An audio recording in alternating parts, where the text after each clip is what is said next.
Hello. So three dimensional geometry continue करते हैं। तो नेक्स्ट है स्ट्रेट लाइन की इक्वेशन। तो थ्री डी में स्ट्रेट लाइन की इक्वेशन कैसी रहेगी? तो इसका टू डी का जैसा नहीं चलता है। कभी भी ध्यान में रखो, थ्री डी की लाइन, थ्री डी का लाइन टू डी के लाइन के तरह एग्जैक्टली नहीं चलता है। तो कभी भी ध्यान में रखो, टू डी की लाइन थ्री डी का प्लेन, टू डी के लाइन के फॉर्मूले थ्री डी के प्लेन के फॉर्मूले हैं। तो उसका रीज़न क्या है, जब मैं प्लेन की इक्वेशन बताऊंगा तो उसमें समझ में आएगा। तो अब तो कभी भी ना थ्री डी की लाइन को टू डी की लाइन के साथ कंपेयर मत कर देना। कभी भी कंपेयर अगर करना है तो टू डी की लाइन और थ्री डी का प्लेन, वो दोनों कंपेयर कर सकते हैं। वो क्यों काम करेंगे वो सब मैं एक्सप्लेन करूँगा जब अपन प्लेन पढ़ेंगे। बहुत इंपॉर्टेंट चैप्टर है, थ्री डी चैप्टर बहुत इंपॉर्टेंट है। ट्वेल्थ बोर्ड के लिए, सीईटी के लिए, मेंस, एडवांस, बिट सेट सभी में इसके क्वेश्चंस रहेंगे। और एक अच्छी बात क्या है कि अगर वेक्टर स्ट्रांग है तो थ्री डी भी स्ट्रांग हो जाता है।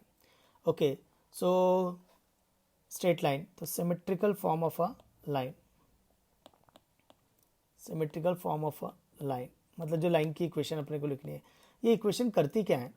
इक्वेशन अपने को क्या करेगी? कोऑर्डिनेट्स निकाल के देगी। इक्वेशन अपने को कोऑर्डिनेट्स निकाल के देगी। तो जैसे अभी टू डी में क्या होता है, x plus y equal to two है, तो ये इक्वेशन मुझे क्या करेगी? वो लाइन पे लाई करने वाले सारे पॉइंट्स निकाल के देगी। कैसे? एक्स को जीरो रख, वाई टू आ गया। एक्स को वन रख, वाई वन आ गया। एक्स को टू रखा, वाई जीरो आ गया। एक्स को थ्री रखा, वाई माइनस वन आ गया। तो क्या होगा ना, तो क्या होगा ना, ऐसे अब एक्स जीरो और वन के बीच में बहुत सारे नंबर है, उन वो सब भी रखेंगे तो अपने को ऐसे पॉइंट्स मिलते चले जाएंगे, तो सारे कोऑर्डिनेट्स मिल जाएंगे। तो इक्वेशन हमें हेल्प करती है वो सारे पॉइंट्स के कोऑर्डिनेट निकालने में। तो अब थ्री डी में आते हैं। थ्री डी की लाइन थोड़ी डिफरेंट चलती है। तो अब लाइन को यूनिक होने के लिए उसकी कोई इन्फॉर्मेशन गिवन होनी चाहिए। इन्फॉर्मेशन गिवन होनी चाहिए। तो इन्फॉर्मेशन क्या गिवन है कि इस लाइन के D C l m n है और ये एक पॉइंट से पास हो रही है। इसके D C l m n है और एक पॉइंट से पास हो रही है। तो ठीक है, तो इसकी इक्वेशन निकालनी है। इक्वेशन, वेरिएबल पॉइंट का locus, variable point X comma Y comma Z, इसका locus, locus unique condition. Unique condition क्या है कि अगर ए पी को ज्वाइन करे तो उसके डी आर क्या होंगे? X minus x one, y minus Y one, z minus Z one. लेकिन डी आर्स क्या होंगे? डी आर्स तो ये हो गए, तो लेकिन डी सीज क्या होंगे? डी सीज क्या होंगे? उसकी लेंथ से डिवाइड कर दो। तो ए पी की लेंथ मैंने, तो ए पी की लेंथ मैंने आर मान ली। ए पी की लेंथ मैंने आर मान ली। अच्छा, अगर एक्स वाई जेड वेरी कर रहा है तो आर भी वेरी करेगा, तो आर से डिवाइड कर दो। तो वो क्या होना जाएगा? उस लाइन के डीसी, और डीसी तो जबकि दे रखे पहले से एल एम एन, तो इसका मतलब है L is equal to X minus x one upon R, M is equal to Y minus Y one upon R, N is equal to Z minus Z one upon R. अब तो इसको मैं ऐसे देख सकता हूँ, X minus x one upon L is equal to R, Y minus Y one upon M is equal to R, और Z minus Z one upon N is equal to are. तो इससे मुझे क्या पता चला? तीनों आर बराबर हैं, तो X minus x one upon L, Y minus Y one upon M, और Z minus Z one upon N is equal to are. तो ये वो लाइन की इक्वेशन है। इसको बोलते हैं symmetrical form of a line. ये जो है ना, ऐसे इक्वल में लिखा हुआ है तो इसको सिमेट्रिकल फॉर्म बोलते हैं। तो symmetrical form of a line, तो x1 y1 z1 से पास होने वाली लाइन जिसके D C l m n है, उसकी इक्वेशन ऐसी होगी। तो इसमें r की वैल्यू रखते जाओ, कोऑर्डिनेट मिलते जाएंगे। देखो कैसे, x is equal to x one plus L R, y is equal to y one plus M r. ये पहली और आर को पकड़ा, फिर दूसरी और आर को पकड़ा, तीसरी और आर को पकड़ा, तो z is equal to Z one plus N R. तो उसके कोऑर्डिनेट्स क्या हो जाएंगे? X one plus L R, Y one plus M R, और Z one plus N R. R की वैल्यू रखते जाओ, तुम्हें कोऑर्डिनेट्स मिलते जाएंगे। क्योंकि देखो, X one Y one Z one से पास हो रही है, तो X one Y one Z one दे रखा है, लाइन के D C l m n है वो भी दे रखा है। तो आर की वैल्यू पुट करते जाओ, लाइन्स के कोऑर्डिनेट मिलेंगे। तो देखो, अगर आर की वैल्यू जीरो रखोगे तो पॉइंट ए ही मिल जाएगा, x one Y one Z one. फिर आर का one two three four, hundred, minus one minus two minus three minus hundred, तो ऐसे ही सारे कोऑर्डिनेट्स मिल जाएंगे। तो लाइन की इक्वेशन क्या होती है? तो इक्वेशन हमें हेल्प करता है वो कोऑर्डिनेट्स निकालने में। तो इसमें तो मैं ना आर की वैल्यू रखते जाऊँ, तुम्हें वो सारे कोऑर्डिनेट्स मिलते जाएंगे। तो अब तुम्हें ध्यान में क्या रखना है, तो अब तुम्हें ध्यान में क्या रखना है कि अगर कोई लाइन है जो x1 y1 z1 से पास हो रही है, x1 y1 z1 से पास हो रही है और उसके DC LMN है, तो उसकी इक्वेशन होगी x minus x1 upon L is equal to Y minus Y one upon M is equal to Z minus Z one upon N.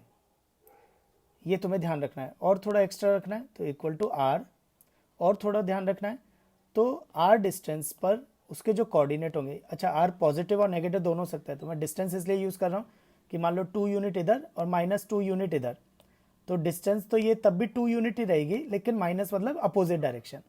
तो 2 यूनिट इधर भी है 2 यूनिट इधर भी है, बस माइनस का मतलब ये होगा कि वो अपोजिट डायरेक्शन हो जाएगा। तो अभी क्या होगा कि अगर x1 y1 z1 से पास हो रही है और उसके DC LMN है, तो तुम्हें क्या ध्यान रखना है कि अगर वो लाइन ए पॉइंट से पास हो रही है, DC LMN है, तो उसकी इक्वेशन ये होगी।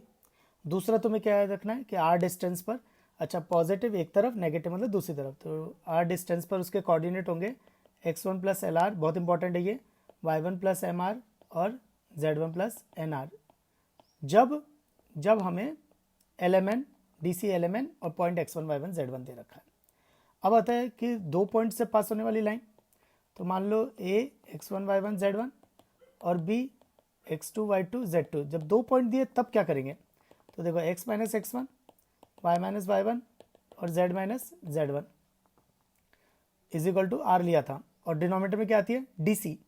अब इसके DC कैसे निकालें, तो इसके DR क्या है, इसके DR है x2 minus x1 y2 minus y1 और z2 माइनस z1, तो इसके DCs क्या होंगे, लेंथ से डिवाइड कर दो, तो x2 minus x1 upon a b, y2 minus y1 upon a b, z2 minus z1 upon a B.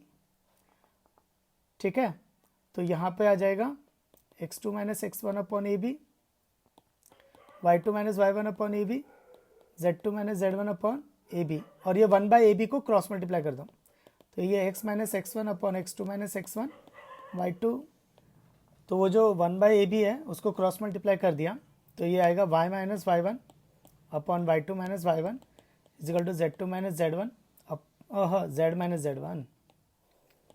Minus z1 upon z2 minus z1 is equal to, तो वो 1 बाई ए बी को r से multiply कर दिया, तो अब उसका मतलब बदल जाएगा, तो उसको इग्नोर मारते हैं, तो इसको ऐसे देख लो, there will be a parameter lambda, there will be a parameter lambda.